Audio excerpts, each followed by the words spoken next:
Hi Aquarius, kamusta po kayo? Hello po mga dude. Alright, so ito po ang inyong September 2024 Divine Universe, Divine Highest White Light. Pahingi po kami ng mga importante at makapangyarihang mensahe po para sa mga Aquarius September 2024 Money Career. Salamat po.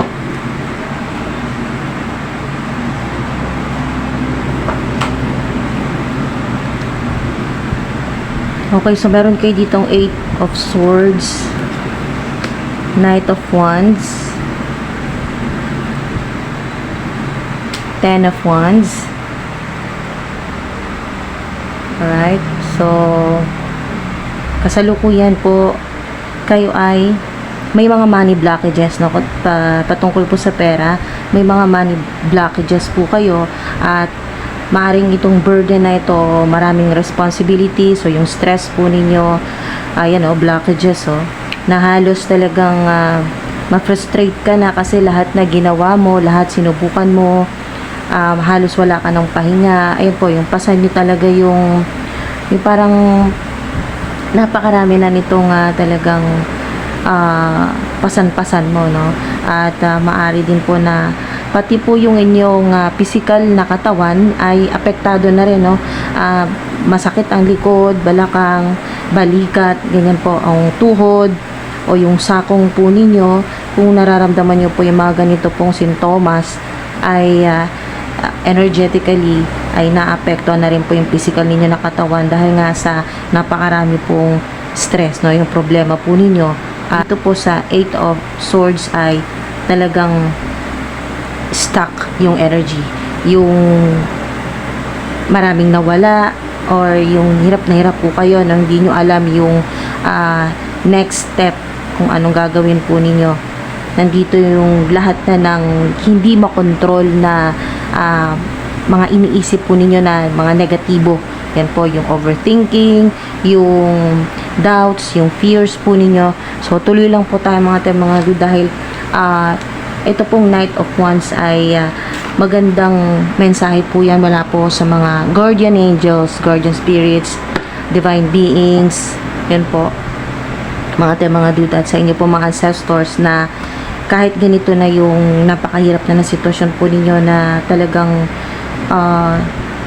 sa ilan ay pakaramdam po ninyo natutuwa pa yung mga enemies, yung mga haters po ninyo. Meron din po dito na family members na natutuwa sa downfall mo dahil nakikita talaga na wala na, kumbaga kahit anong gawin mo wala na magagandang options. So ang maganda dito na mensahe ay yung energy mo babalik, yung positive energy dito po sa Knight of Wands. Ngayon naman ang sinasabi dito ay now is a good time to do what you want to do. So kung meron kang gustong gawin, maaring 3 buwan ang nakakalipas, no, ay gusto mong gawin itong bagay nito, kaya lang nagdadalawang isip ka kasi nga maaring sa tingin mo ay hindi ka masusuportahan 100% sa pera, yan po, sa mga monthly bills mo. So tinabi mo muna, kumbaga parang dyan na lang muna, hindi mo muna pag-aaksayahan ng oras at ng energy. Pero ngayon mga dude ay ito yung advice sa inyo ng ancestor po ninyo na masculine. Okay, so mari din po na meron po kayong hater o mga haters na female naman po, babae po mga dude, or kung lalaki naman po ay yung feminine, yung may pagka feminine yung vibe, yung energy. So ang ating mga dude, kung nakikita nyo po madalas, no, 888, 1010 or 111, 1111 or 333, 333 sa oras, kung makita nyo po dyan mga dude, ay sign ito na huwag ka mag-alala, hindi ka habang buhay na, kasi sa ilan ay halos 8 buwan o 10 buwan na talagang stagnant, no? Yung kayo po ay yung stuck or stagnant po, yung parang walang nangyayari talagang maayos sa buhay po ninyo, sa career, sa creative projects po ninyo, mga dude. Kaya huwag ka mag-alala, itong Knight of Wands ay good news yan na uusad ka na, no? Magkakaroon ng mga pagbabago, positibong pagbabago, at yung mga tao na noon ay hindi ka iniintindi ay ngayon mas magiging generous sila, no? Magiging more generous yan po. Meron din po sa ilan na advice po sa inyo ng ancestor po ninyo na para makatulong po ito sa inyo pong or maaaring makatulong sa inyo pong money blockages na matanggal na po yung ganito pong stuck na energy or stagnant, yung kayo po ay blocked, yan po may mga blockages or disempowerment, ganyan po, at talagang sobrang stress nyo na po, no? Kasi ang 10 of Wands ay napaka malala na talaga yan na problema o burden or responsibilities. So mga dude, yung advice po sa inyo, kung gusto nyo pong subukan ay gusto nyo mag-manifest ng money or abundance sa buhay po ninyo or mga magagandang opportunities, golden opportunities, para mas maging specific, no? Golden opportunities, mga dude, ay una ay mag-cleansing muna kayo, no? Maglinis ng energy.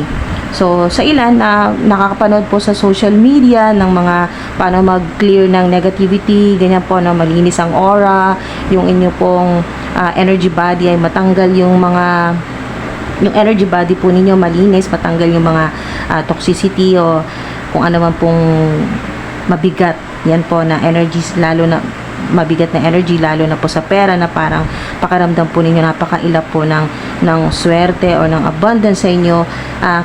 Linis muna, no? Spiritual hygiene muna, mga dude, bago kayo gumawa ng money rituals, money mantra, yan po, bago po kayo gumawa ng abundance rituals po ninyo, ay linis muna, no? Cleansing, salt bath, ganyan po, no? Yung kayo po ay maglilinis ng energy body po ninyo, or sa ilan naman po gumagamit po ng egg, no? Yung itlog, na yan po i-rub nyo po, no? Papadaan nyo po yan, kumbaga parang ikukuskus yung hilaw po na itlog, no? Yung may shell.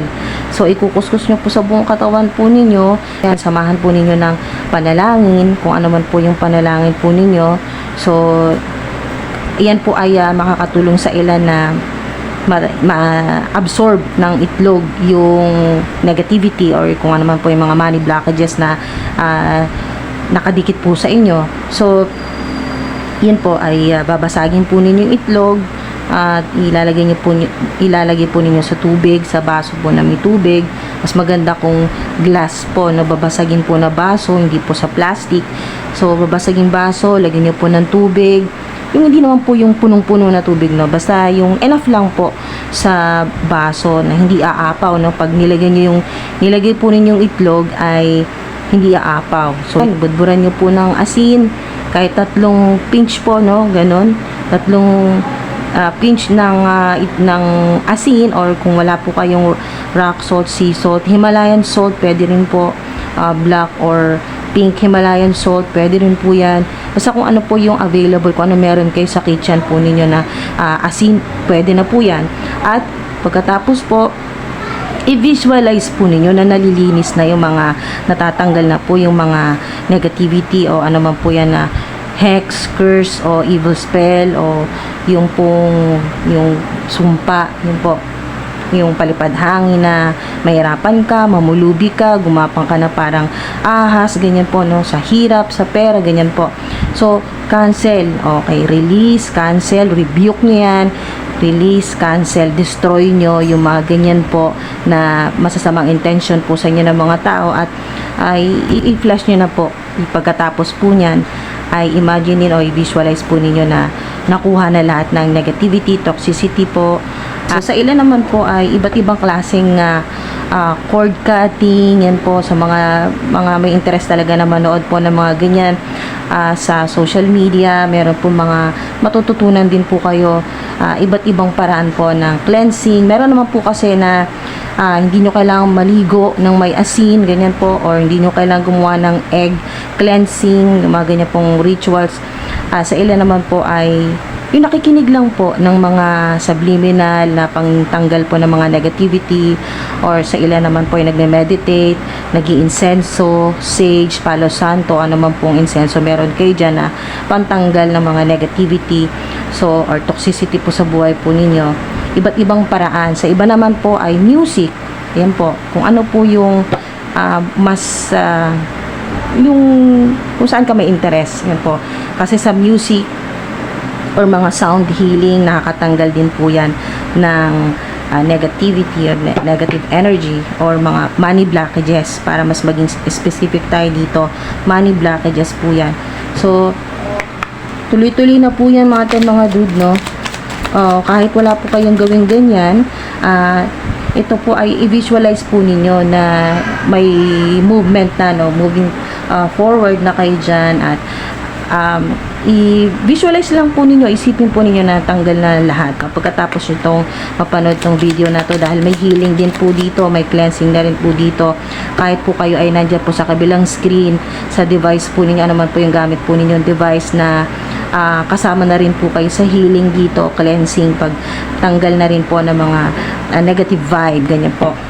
Kung ano man po yung nararanasan po ninyo na hirap po, problema po sa pera, sa career, sa trabaho po ninyo mga dude, damay na po kayo, kasi yan po ay ang healing, wala pong limitasyon yan, no, na pipiliin. Basta nanood ka dito, kasama ka na, okay? Mga dude, tapusin mo man to or hindi, kasama ka na sa healing, kasama ka na sa cleansing, pagtanggal ng mga blockages, money blockages. Okay? So, the chaser, meron dito. Ito yung magbabago, na kayo ay hindi na maghahabol sa pera, hindi na kayo magmamakaawa na may tumulong po sa inyo. Hindi na po ganun. Ang vibe dito or vibration ay mataas. Yung high frequency po, mga vibrational energy, ay hindi ka na maghahabol. Ikaw na yung hahanapin ng swerte or ng abundance, ng opportunities. So, post nyo po dyan mga dude, what I'm seeking is seeking me. Yan po. I'm highly favored. And i-post nyo po dyan. Gamitin po ninyong positive affirmations. Okay? So, kasi ito, kahit saan ka pumunta magbiyahe, no? Mga dude. So, pwede nyo rin i-post dyan. Gawin po ninyong positive affirmation. Yung money is coming to me, or money loves me, and I love money. I am wealthy, I am healthy, I am divine. Or kung busy po kayo, kahit i-post nyo po dyan ay I am. Alam na po yan ng Divine Universe kung ano ibig sabihin nun. Pag sinabi mong I am, kiniklaim mo na lahat ng positive energy, na positive vibe, yung mga positive affirmations ay kiniklaim mo na talagang para sa'yo, mangyayari talaga. So, I am healthy, wealthy, and divine. No matter what I do, no matter where I go, kasi kung saan ka pumunta, kung ano man ang gawin mo, ano man yung i-create mo, ay magiging successful or talagang magiging abundant. No matter what I do, no matter where I go, money always come, money always flow. So, hindi ka na chaser.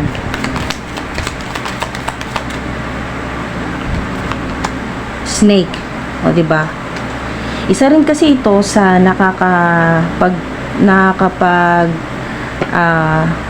isa rin ito sa nakakaharang, no, ng abundance mo, ng prosperity, o ito yung isa sa mga money block. Okay, money blockages. Kasi meron pong nakikipagkompetensya po sa inyo, naiinggit, may enemy, merong malicious, ganyan po, no, yung masama yung kinakalat na impormasyon tungkol sa iyo. So, ayan po, mga dude. Pero may dragonfly. So, mali din pong sign na makakita ka ng dragonfly. Ibig sabihin yan ay pinoprotektahan ka ng mga ancestors mo, ng mga mahal mo sa buhay na nasa heavenly places na, at gagaan ng pakiramdam mo. Lahat ng ginagawa sa iyo mula sa darkness ay talagang lalabas, no? Finding out Yan, malalaman mo katotohanan, magkakaroon ka rin ng idea kung ano mga dapat gawin para magtuloy-tuloy na yung swerte mo, yung abundance mo. Things coming to light, di ba? Lahat ng ginagawa sa dilim ay talagang lalabas yan sa liwanag. Basta kayo po ay laging remain positive, no? Maging positibo po kayo at wag kayong bang hinaan ng loob. Yan po, tatawag kay God sa Divine Universe, tawag po kayo, kumonekta po kayo sa mga ancestors po ninyo, mga guardian angels po ninyo. Nandyan yung healing. So, mga dude, maaari din sign na makakita ka ng snake, ahas.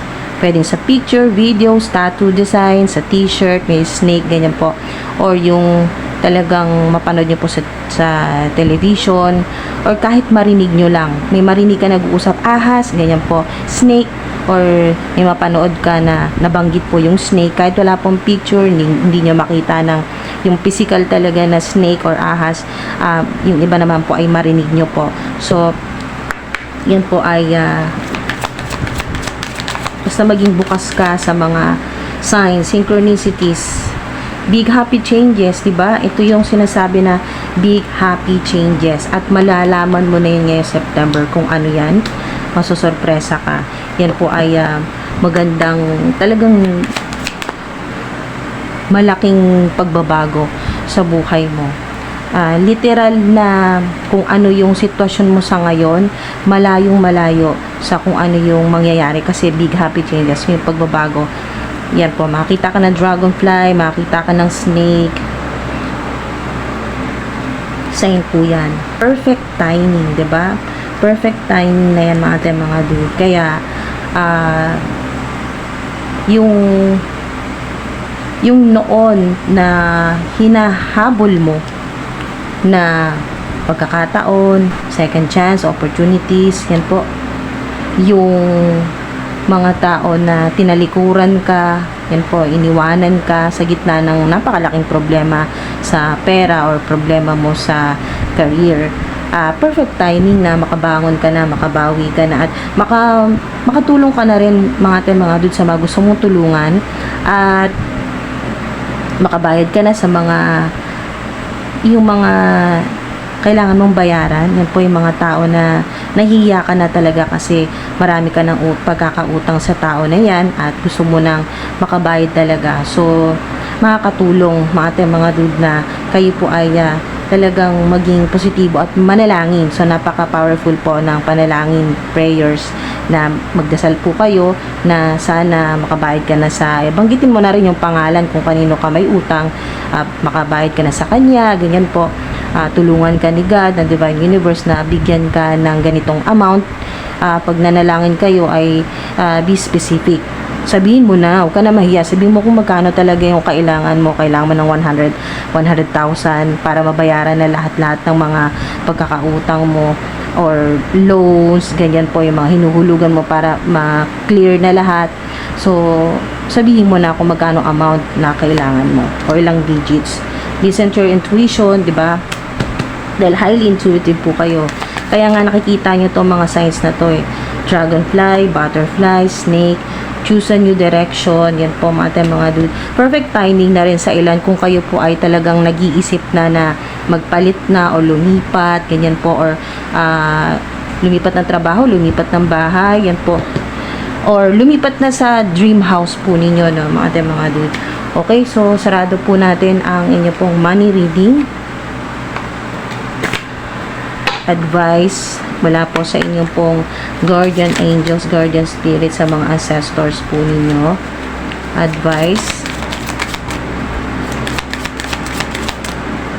So, kung makakita ka ng 888, abundance po yan. 333 din po, at 111, 1010, ito, 1010 or 1010, ganyan po. So, flow like water. Meron din pong water sign na makakatulong po sa inyo. Maring ang water sign na to ay Cancer, Scorpio, or Pisces. Ang water sign na to, babae man o lalaki, pero mas lamang yung vibe dito na feminine, no? Female, babae, na makakatulong po sa inyo na maaring siya ay may tattoo, no? May tattoo design na lotus flower o snake o butterfly na tattoo or star na tattoo o yun po, or may tattoo na moon or number. Meron po siyang tattoo design na number. So, maaari din po na may nakakasama ka po na Gemini or fire sign, Aries, Sagittarius, at Leo. Write a gratitude list. Yan po. Sign din po na makita po ninyo 555, 555 o 222, 444. Yan po mga dude, ay yung gratitude po ninyo na gratitude list. Sulat nyo po yung mga gusto po ninyong ipagpasalamat at sama na rin po dito yung positive affirmations po ninyo, yung inyo po mga kahilingan. Yan po mga dude. At yan po ay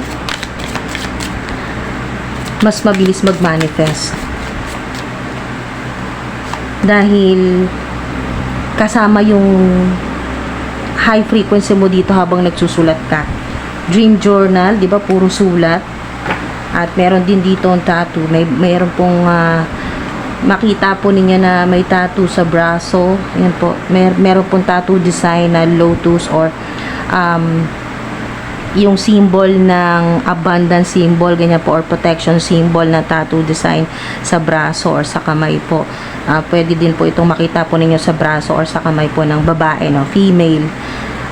Meron din po kayong ancestor na tumutulong po sa inyo sa manifestation po ninyo na mas mapadali na mag-manifest na or matanggap mo na. So, significant din ang number 20 or 2020 or maaring yung 2020 ay year po yan na clue sa ilan na maaring 2020 ay masagana ka pa. Okay, pagkatapos noon ay sunod-sunod na yung problema. So, huwag ka mag-alala, makakabawi ka na ngayong September.